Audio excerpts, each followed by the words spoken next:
ఈ రోజున మీ పరిస్థితి ఏం బాగోలేదు. భయంకరమైన టెంప్టేషన్‌లో, శోధనల్లో మీరున్నారు. శ్రమల్లో, కష్టాల్లో, వేదనల్లో, కన్నీళ్లతో మీ కాలాన్ని గడుపుతూ ఉన్నారు. ఏ పని చేసినా కలిసి రావడం లేదు. ఎక్కడ చూసినా నష్టం. రీసెంట్‌గానే మీ కుటుంబంలో చాలామంది చనిపోతూ వస్తున్నారు. అలాగనే ఉద్యోగాన్ని కోల్పోయారు. మీ భార్య లేకపోతే మీ భర్త మిమ్మల్ని వదిలేసి మీకు దూరంగా వెళ్ళిపోయి ఉన్నారు. అలాగనే మీ జీవితంలో చాలా విలువైన వాటిని కోల్పోయి ఉన్నారు. రీసెంట్‌గా అనేకమైన వాటిని కోల్పోతూ వస్తున్నారు. అలాగనే ఆరోగ్యాన్ని కూడా కోల్పోతూ వస్తున్నారు. ఆరోగ్యం కూడా బాగోలేదు. మీ యొక్క జీవితం చాలా భయంకరమైన సిట్యుయేషన్‌లో ఉన్నది.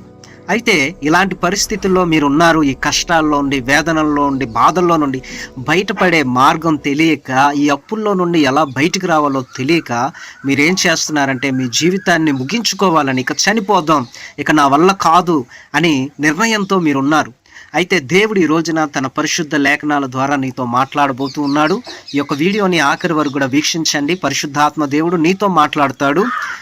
దేవుని యొక్క వాక్యము నిన్ను బాగు చేస్తుంది. కాబట్టి నీ విలువైన సమయాన్ని, ఈ యొక్క కొంత సమయాన్ని దేవుడు నీతో మాట్లాడతాడు. అంశం ఏంటి అంటే శోధన, అనగా టెంప్టేషన్. ఈ యొక్క వీడియోలో శోధన అంటే ఏమిటి, ఎన్ని రకాలుగా ఉన్నాయి చూసుకున్నట్లయితే, సాతాను యొక్క శోధన, మనుషుల వలన కలిగే శోధనలు, దేవుని నుండి కలుగుతున్న పరిశోధన. అలాగే శోధనలో ఉన్నప్పుడు చదివే వాక్యాలు, ఈ వాక్యాలు చదివినప్పుడు శోధనలో నుండి మీరు బయటకు వస్తారు. అలాగనే శోధనలో నుండి ఎలా బయటకు రావాలి, శోధనలోనికి వెళ్లకుండా ఏం చేయాలి అనేది కూడా ఈ యొక్క వీడియోలో నేను మీకు తెలియపరుస్తాను. దానికంటే ముందుగా ఒక లైక్ చేయండి, షేర్ చేయండి, ఈ ఛానల్ని సబ్స్క్రైబ్ చేయండి, నోటిఫికేషన్స్ని ఆన్ చేసుకోనండి. అలాగనే హై పాయింట్స్ ఉంటాయి, హై పాయింట్స్ ఇవ్వండి. అలాగే కామెంట్ చేయండి, శోధనలను నేను జయిస్తానని కామెంట్ చేయండి. ఆలస్యం లేకుండా వాక్య ధ్యానంలోనికి వెళదాం. మరి ఈ రోజున మీరున్న పరిస్థితిని బట్టి మీరు శోధనలో ఉన్నారని ఖచ్చితంగా నేను చెప్పగలుగుతాను. లేదా శోధనలోనికి లేకపోయినా, శోధనలో కీడుల్లో మీరు లేకపోయినా శోధనలోనికి వెళ్ళే అవకాశం ఉండవచ్చు భవిష్యత్తులో. శోధనలో ఉన్న శోధనలోనికి మీరు వెళ్లకుండా ఉండాలి అన్న ఖచ్చితంగా ఈ యొక్క వీడియోని ఆఖరి వరకు కూడా వీక్షించండి. లాస్ట్లో మీ కొరకు నేను తప్పకుండా ప్రార్థన చేస్తాను. మరి శోధన అంటే ఏంటి, అవి ఎన్ని రకాలుగా ఉంటాయి అంటే, ప్రియా దేవుని బిడ్డలారా, శోధన అంటే ఏంటి అంటే టెంప్టేషన్ అనగా, ప్రియా దేవుని బిడ్డలారా, టెంప్టేషన్ అనగా సాతాను నుండి కలుగుతున్న శోధన ఏదైతే ఉందో దాన్ని టెంప్టేషన్ అంటారు. చూడండి, యోబు తన జీవితంలో ఉన్న సమస్తాన్ని కోల్పోవడానికి కలిగిన కారణం, యోబు జీవితాన్ని మనం చూసుకున్నట్లయితే సాతాను యోబును శోధించాడు. యోబు యొక్క ఆస్తిని దొంగిలించాడు, నాశనం చేశాడు, ఆరోగ్యాన్ని నాశనం చేశాడు, కుటుంబాన్ని పతనం చేశాడు. ఎక్కువగా శోధనలు సాతాను నుండి కలుగుతూ ఉంటాయి. మీ జీవితంలో కూడా నీ కుటుంబం నాశనం అయిపోయినా, నీ ధనం నాశనం అయిపోతున్నా, నీ జీవితంలో అనారోగ్యాలు నువ్వు చూస్తున్నా, గొడవల్లో, ఆందోళనలో నువ్వు ఉన్నా, డిప్రెషన్లో నువ్వు ఉన్నా, ఖచ్చితంగా దాని యొక్క గుర్తు ఏంటంటే సాతానుడు నిన్ను శోధిస్తున్నాడని అర్థం. అలాగనే మనుషుల వలన కూడా శోధనలు కలుగుతాయి. అనగా నీకు నువ్వే శోధింపబడ్డానికి అవకాశం ఇస్తావు. అనగా నువ్వు చేసే క్రియలను బట్టి నువ్వు శోధనలోకి వెళ్ళే అవకాశం ఉంటుంది. ధనాపేక్ష సమస్తమైన కీడులకు మూలం కనుక నీవు తప్పకుండా శోధనలోకి వెళ్లకుండా ఉండాలంటే ధనాపేక్ష కలిగి ఉండకూడదు. అలాగే దురాశ వలన కూడా శోధింపబడతావు కనుక దురాశ అనేది నీకు ఉండకూడదు. దురాశ అనేది ఉన్నా, ధనాపేక్ష అనేది ఉన్నా ఖచ్చితంగా నువ్వు శోధనలోకి వెళ్ళే అవకాశం ఉంటుంది. అలాగే ఇతరుల మనుషులను కూడా నిన్ను శోధనలోకి నెట్టే అవకాశం ఉంటుంది. మూడవదిగా, దేవుడు ఏ వ్యక్తిని కూడా శోధన దేవుడు ఏ వ్యక్తికి కూడా శోధించడు. కానీ దేవుడు ఏం చేస్తాడు అంటే పరిశోధిస్తాడు, అనగా టెస్ట్ చేస్తాడు, పరీక్ష చేస్తాడు. కాబట్టి ఈ యొక్క వీడియోలో నేను శోధన అంటే ఏంటో మీకు తెలియపరిచి ఉన్నాను. మరి యొక్క వీడియోలో సాతాను ఎలా శోధిస్తాడు, అలాగే మనుషుల వల్ల కలిగే శోధనలు ఏంటి, దేవుడు ఎలా పరిశోధిస్తాడు అనే దాన్ని కూడా నేను ఒక వీడియోలో చేస్తాను. అయితే ఇప్పుడు మనము శోధన అంటే ఏంటి, దేవుని యొక్క వాక్యం ఏం చెప్తున్నదో చూద్దాం. యోబు రాసిన పత్రిక 1వ అధ్యాయం 12వ వచనం, మొదటి కొరింథీయులకు రాసిన పత్రిక 10:13 చదువుకుందాం. యాకోబు రాసిన పత్రిక 1వ అధ్యాయం 12వ వచనం, మొదటి కొరింథీయులు 10:13 చదువుకుందాం. యాకోబు రాసిన పత్రిక 1వ అధ్యాయము ఇక్కడ 12 నుండి మనం ధ్యానం చేసుకున్నట్లయితే, శోధన సహించువాడు ధన్యుడు, అతడు శోధనకు నిలిచిన వాడై ప్రభు తన్ను ప్రేమించు వారికి వాగ్దానం చేసిన జీవకిరీటం పొందును. దేవుడు కీడు విషయమే శోధింపబడ నేరడు, ఆయన ఎవరిని శోధింపడు గనుక ఎవడైనాను శోధింపబడినప్పుడు నేను దేవుని చేత శోధింపబడుచున్నానని అనకూడదు. ప్రతివాడును తన స్వకీయమైన దురాశ చేత ఎడవబడి మరులు కొల్పబడిన వాడై శోధింపబడును. దురాశ గర్భము ధరించి పాపమును గనక పాపం పరిపక్వమై మరణం కనును. చూడండి, శోధన సహించువాడు ధన్యుడు, శోధనకు నిలిచిన వాడే ప్రభు తన్ను ప్రేమించు వారికి వాగ్దానం చేసిన జీవకిరీటము పొందుతాడు. దేవుడైతే కీడు విషయమై ఎవరిని శోధింపడు. సో మీరు శోధింపబడుతున్నారంటే నేను దేవుని చేత శోధింపబడుతున్నాను అనకూడదు. దేవుడు శోధించడు, కానీ పరిశోధిస్తాడు, పరీక్షిస్తాడు. సో స్వకీయమైన దురాశ చేత ఏడవబడి మరులు కొల్పబడిన వాళ్ళై శోధింపబడతారు. సో దురాశ గర్భం ధరించి పాపమును కనగా పాపం పరిపక్వమై మరణమును కనును. సో శోధన అనేది సహించాలి. మీరు శోధనలో నిలిచినప్పుడు దేవుడు వాగ్దానం చేసిన జీవకిరీటాన్ని మీరు పొందుకుంటారు. అలాగనే దేవుడైతే మనుషులను శోధించడు, కానీ స్వకీయమైన దురాశ చేత ఎడవబడి, అంటే నీకు దురాశ అనేది ఉన్నట్లయితే మీరు శోధింపబడతారు. దురాశ గర్భం ధరిస్తుంది, పాపమును కంటది, పాపం పరిపక్వమై మరణాన్ని కంటది. కాబట్టి శోధన యొక్క తాత్పర్యం ఏమిటి అనగా, ప్రతివాడును తన స్వకీయమైన దురాశ చేత ఎడవబడి మరులు కొల్పబడిన వాడే శోధింపబడును. దురాశ అనేది ఒకవేళ గర్భం ధరించి పాపమును కంటే పాపం పరిపక్వమై మరణమును కనును. కాబట్టి ప్రియ దేవుని బిడ్డలారా, స్వకీయమైన దురాశ చేత ఏడవబడినప్పుడు శోధింపబడతాడు మనుష్యుడు. సో శోధన అంటే ఇదే. మరొక లేఖనాలు కూడా మనం పరిశీలన చేద్దాం దేవుని యొక్క వాక్యంలో నుండి. 1 కొరింథీయులకు రాసిన పత్రిక 10-13 ధ్యానం చేద్దాం. 1 కొరింథీయులకు రాసిన పత్రిక 10వ అధ్యాయము చూడండి, 13వ వచనములో ఇలాగ రాయబడినది: సాధారణముగా మనుషులకు కలుగు శోధన తప్ప మరి ఏదీ మీకు సంభవింపలేదు. దేవుడు నమ్మదగినవాడు, మీరు సహింపగలిగినంత కంటే ఎక్కువగా ఆయన మిమ్మను శోధింపబడనీయడు. అంతేకాదు, సహింపగలుగుటకు ఆయన శోధనతో కూడా తప్పించుకొను మార్గమును కలుగ చేయును. చూడండి ప్రియా దేవుని బిడ్డలారా, సాధారణముగా మనుషులకు కలుగు శోధన తప్ప మరి ఏదీ మీకు సంభవింపలేదు. అనగా ఈ రోజున మీకు ఏదైనా శోధన వచ్చింది అంటే అది మనుషులందరికీ కలిగేదే, అంతకు మించి ఏది మీకు సంభవింపలేదు. అలాగే మీరు సహింపగలిగినంతకంటే, అంటే మీరు సహించే అంతకంటే ఎక్కువగా ఎప్పుడు కూడా శోధనకు దేవుడు మిమ్మల్ని అప్పచెప్పడు. సహింపగలగడానికి దేవుడు శక్తితో పాటు తప్పించుకునే మార్గాన్ని కూడా దేవుడు తెలియపరుస్తాడు. ఉదాహరణకి అప్పుల చేత శోధింపబడుతున్నావేమో, అనారోగ్య సమస్య చేత శోధింపబడుతున్నావేమో, అలాగే నీ భార్య చేత, నీ భర్త చేత, లేకపోతే నీ కుటుంబం చేత, మనుషుల చేత శోధింపబడుతున్నావేమో. సహించేదానికంటే ఎక్కువగా దేవుడు నిన్ను శోధింపబడనియ్యడు. అలాగే సహించడానికి కావలసిన శక్తిని నీకు ఇచ్చి తప్పించుకునే మార్గాన్ని కూడా దేవుడు నీకు కలుగు చేస్తాడు. సో శోధన అంటే ఏంటో తెలుసుకున్నారు కదా. మనుషులందరికీ కలిగేదే నీకు కలుగుతున్నది. సో మీరు అనొచ్చు, ఎవరికి ఇలాంటి శ్రమలు రావు, ఎవరికి కూడా ఇలాంటి శోధనలు లేవు, ఎవరికి కూడా ఇలాంటి ప్రమాదాలు జరగలేదు, ఎవరికి కూడా ఇలాంటి జరగలేదని మీరు అనుకుంటున్నారు. కానీ దేవుడు ఏం చెప్తున్నాడు అంటే, దేవుని యొక్క వాక్యం నీకు తెలియపరుస్తున్నది ఏంటి అంటే, మనుషులందరికీ కలిగే శోధనే నీకు కలుగుతుంది. అంటే యోబుకు కలిగిన శోధనే నీకు కలిగి ఉండవచ్చు. అలాగనే ప్రియా దేవుని బిడ్డలారా, బైబిల్ గ్రంథంలో మరి దావీదు శోధింపబడ్డాడు. అలాగనే దేవుని యొక్క వాక్యంలో మనం చూసుకున్నట్లయితే షడ్రకు, మేషకు, అబేద్నెగోలు శోధింపబడ్డారు. సో అందరికీ శోధన కలుగుతుంది. ఈ రోజున మనుషులందరికీ కలిగే శోధనే నీకు కలుగుతుంది. సహించగలిగే అంతకంటే ఎక్కువ నీకు రాదు. తప్పించుకునే మార్గాన్ని కూడా దేవుడే నీకు చూపిస్తాడు. కాబట్టి శోధన అంటే ఏంటి మీరు తెలుసుకున్నారు. ఇప్పుడు మనము శోధనలో ఉన్నప్పుడు చదివే వాక్యాలేంటి? ఈ వాక్యాలు చదివితే శోధనలో నుండి నువ్వు బయటకు వస్తావు. ఇక్కడ 3 వాక్యాలు నేను మీకు తెలియపరుస్తాను. జాగ్రత్తగా వీటిని చదివి మీరు వీటిని రాసుకొని మీ జీవితంలో పాటించండి. మొదటిగా 1 పేతురు 1వ అధ్యాయం 6-7 వచనాలు ధ్యానం చేసుకుందాం. క్షమించండి, 1 పేతురు రాసిన పత్రిక 1వ అధ్యాయం 6-7 వచనాలు ధ్యానం చేసుకుందాం. 1 పేతురు రాసిన పత్రిక 1వ అధ్యాయము 6 నుండి మనం చూసుకున్నట్లయితే, ఇక్కడ 6 నుండి మనం చూసుకున్నట్లయితే చూడండి దేవుని యొక్క వాక్యం రాయబడింది. ఇందువల్ల మీరు మిక్కిలి ఆనందించున్నారు, కానీ అవసరమును బట్టి నానా విధములైన శోధనల చేత ప్రస్తుతమున కొంచెము కాలం మీకు దుఃఖము కలుగుచున్నది.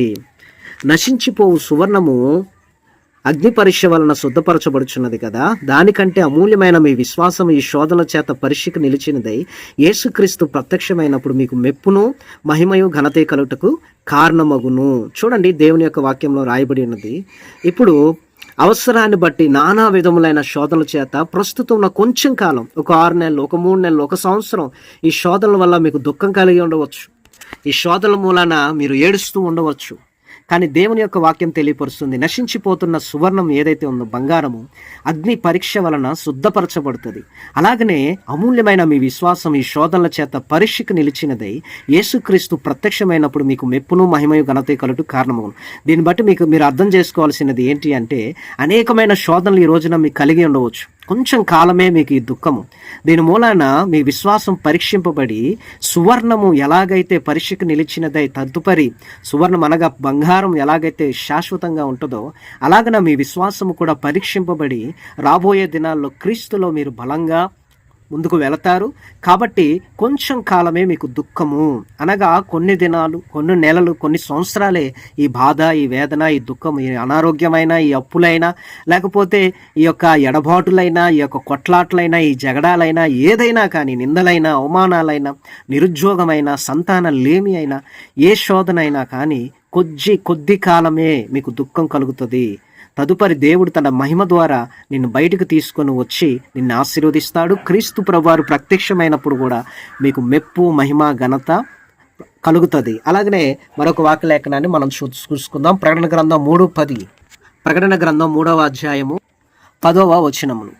నీవు నా ఓర్పు విషయమైన వాక్యమును గైకొంటివి గనక భూనివాసులను శోధించుటకు లోకమంతటి మీదకి రాబో శోధనా కాలంలో నేనును నిన్ను కాపాడేదును. పుట్నోట్లో ఏమనుంది? శోధన గడియలో. చూడండి, కొంచెం కాలమే ఈ శోధనలు మీకు ఉంటాయి. ఒకవేళ రావచ్చు, ఉన్నవి కొంతకాలం మాత్రమే ఉండి ఉండవచ్చు. కానీ రాబోతున్న ప్రతి శోధన కాలంలో, ఉన్న ప్రతి శోధనలో దేవుడు నిన్ను కాపాడుతాడు. తప్పకుండా ఏ శోధన వచ్చినా, అది తెగులొచ్చినా, ఏ రోగం వచ్చినా, ఏ మరణం వచ్చినా, ఏదైనా కానీ దేవుడు ఆ సమయంలో నిన్ను కాపాడతాడు. ఈ రోజున అయ్యో నన్ను ఎవరు కాపాడట్లేదే, ఎవరు నన్ను రక్షించట్లేదని నువ్వు బాధపడుతున్నావేమో, తప్పకుండా దేవుడు నిన్ను కాపాడుతాడు. ఈ శోధనలన్నింటిలోండి, ఈ శ్రమలన్నింటిలోండి దేవుడు నిన్ను బయటకు తీసుకొని వస్తాడు. యోబు జీవితంలో కూడా అనేక శ్రమలు, అనేక శోధనలు వచ్చినాయి. కానీ ఆ పరీక్షలన్నింటిలో అతను పాస్ అయ్యి యోబును దేవుడు రెండంతలుగా ఆశీర్వదించి బయటకు తీసుకొని వచ్చాడు. నిన్ను కూడా దేవుడు అలాగనే బయటకు తీసుకొని వస్తాడు. ఖచ్చితంగా ఈ శోధన కాలంలో దేవుడు నిన్ను కాపాడుతాడు. ఒకవేళ నీ జీవితంలోనికి అనేక శ్రమలు, అనేక శోధనలు రావచ్చు, దేవుడు నిన్ను కాపాడుతాడు. ఒకవేళ ఆల్రెడీ ఉన్నాయేమో, అయినా కానీ దేవుడు నిన్ను కాపాడుతాడు. మరొక వాక్యలేఖనాన్ని మనం ధ్యానం చేసుకుందాం. చూడండి, హెబ్రీలకు రాసిన పత్రిక 2:18. హెబ్రీలకు రాసిన పత్రిక 2వ అధ్యాయము 18వ వచనం చూస్తే, తాను శోధింపబడి శ్రమ పొందిన గనక శోధింపబడు వారికి సహాయం చేయు గలవాడై ఉన్నాడు. చూడండి, దేవుడు శోధింపబడ్డాడు, శ్రమ పొందాడు. ఆయన ఆ శోధనలు ఎలా ఉంటాయో, ఆ శ్రమలు ఎలా ఉంటాయో ఆయనకు తెలుసు. కాబట్టి శోధింపబడుతున్న వారికి, ఒకవేళ ఈ రోజున నువ్వు శోధింపబడుతున్నావేమో, సతాను చేత శోధింపబడుతున్నావేమో, మనుషుల చేత శోధింపబడుతున్నావేమో, లేకపోతే దేవుని చేత పరిశోధింపబడుతున్నావేమో, ఖచ్చితంగా దేవుడు ఈ శోధనా కాలంలో నిన్ను కాపాడమే కాకుండా, బయటికి రప్పించడమే కాకుండా నీకు సహాయం చేస్తాడు. అనగా గాడ్ విల్ హెల్ప్. ఆయన నిన్ను గైడ్ లైన్స్ చేస్తాడు, తప్పకుండా నీకు సహాయం చేస్తాడు. ఆయన నిన్ను బయటకు తీసుకొని వస్తాడు. కాబట్టి ఈ వాక్యాలను మీరు నోట్ చేసుకొని వీటిని ధ్యానం చేసుకుంటూ ప్రార్థనలో జ్ఞాపకం చేసుకోనండి. ఇప్పుడు మూడవది, శోధనలో నుండి ఎలా బయటికి రావాలి, శోధనలోనికి వెళ్లకుండా ఏం చేయాలి? 2 వాక్యలేఖనాలు ధ్యానం చేసుకుందాం. మత్తయి సువార్త 6:13, మత్తయి సువార్త 26:41, మత్తయి సువార్త 6:13. మత్తయి సువార్త 6వ అధ్యాయం 13వ వచనంలో ఇలాగ రాయబడినది, మమ్మను శోధనలోకి తేక దుష్టు నుండి మమ్మను తప్పించుము. పుట్నోట్లో ఏమనుంది చూడండి, కీడు నుండి తప్పించుము. చూడండి, మనము దేవునికి ప్రార్థన చేయాలి. ఏమని ప్రార్థన చేయాలి అంటే, ప్రతిరోజు కూడా నువ్వు శోధనలోనికి వెళ్లకుండా ఉండాలి అంటే దేవుడికి, అయా నేను శోధనలోనికి వెళ్లకుండా దుష్టుని అనగా సాతాను నుండి నన్ను కాపాడు, నన్ను తప్పించు. రాబోతున్న ప్రతి శోధన కొరకు నువ్వేం చేయాలంటే, అయా నా జీవితంలో కరువు రాబోతుందేమో తప్పించు, అయా ప్రమాదం రాబోతుందేమో తప్పించు, అలాగే తెగులు రాబోతుందేమో తప్పించు, నష్టం రాబోతుందేమో తప్పించు, నిందలు రాబోతున్నావేమో తప్పించు. దుష్టుడు ఏదో ఒక రకంగా నన్ను శోధించాలని ప్రయత్నం చేస్తాడు. రోగం రాబోతుందేమో, యాక్సిడెంట్స్ రాబోతున్నాయేమో, ఏదైనా కానీ నీ బిడ్డల కొరకు, నీ కొరకు, నీ కుటుంబం కొరకు, నీ ఉద్యోగం చేసే ఉద్యోగంలో, చదువుతున్న చదువుల్లో ఎక్కడ నీకు శోధన రాకుండా, మనుషుల ద్వారా రాకుండా, దేవుని ద్వారా కూడా రాకోకుండా, అలాగే ఆ సాతాను ద్వారా కూడా రాకుండా ఉన్నట్లుగా నువ్వేం చేయాలంటే, దేవుడి సన్నిధానంలో నిత్యము కూడా ప్రార్థన చేస్తే నువ్వు శోధనలోనికి వెళ్ళవు. అలాగే శోధనలో నుండి ఎలాగా బయటికి రావాలి అనేది కూడా నేను మీకు ఈ రోజున తెలియపరుస్తాను. చూడండి, మత్తయి సువార్త 26:41. శోధనలోకి వెళ్లకుండా ఉండాలంటే ప్రార్థన చేయాలి. శోధనలో నుండి ఎలా బయటకు రావాలంటే మత్తయి సువార్త 26వ అధ్యాయము 41. శోధనలో నుండి బయటికి శోధనలోకి వెళ్లకుండా ఉండాలి అంటే శోధనలోనికి వెళ్లకుండా నన్ను కాపాడమని ప్రార్థన చేయాలి. శోధనలో నుండి బయటికి ఎలా రావాలి అంటే కూడా మత్తయి సువార్త 26:41 ధ్యానం చేసుకుందాం.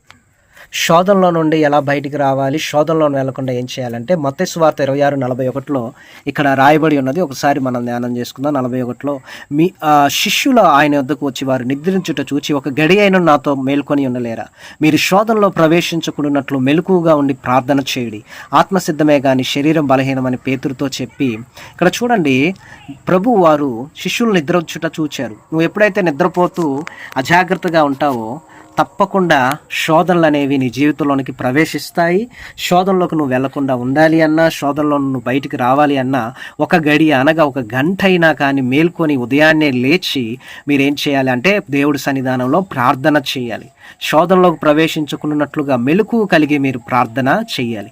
ఇలా మీరు ప్రార్థన చేస్తే, అయ్యా మేము శోధనలోకి ప్రవేశించుకున్నట్లుగా కీడులో నుండి తప్పించండి, దుష్టు నుండి తప్పించండి అని ప్రతిరోజు నువ్వు ప్రార్థన చేస్తే నువ్వు శోధనలో నుండి బయటకు వస్తావు. శోధనలోకి వెళ్లకుండా నిన్ను నువ్వు కాపాడుకుంటావు. దానికి నువ్వు తప్పకుండా వేకుజామునే లేచి ప్రార్థన చేయాలి. కాబట్టి ఈ యొక్క వీడియోలో మనం అనేకమైన విషయాలను దేవుని యొక్క వాక్యంలో నుండి ధ్యానం చేసుకున్నాము.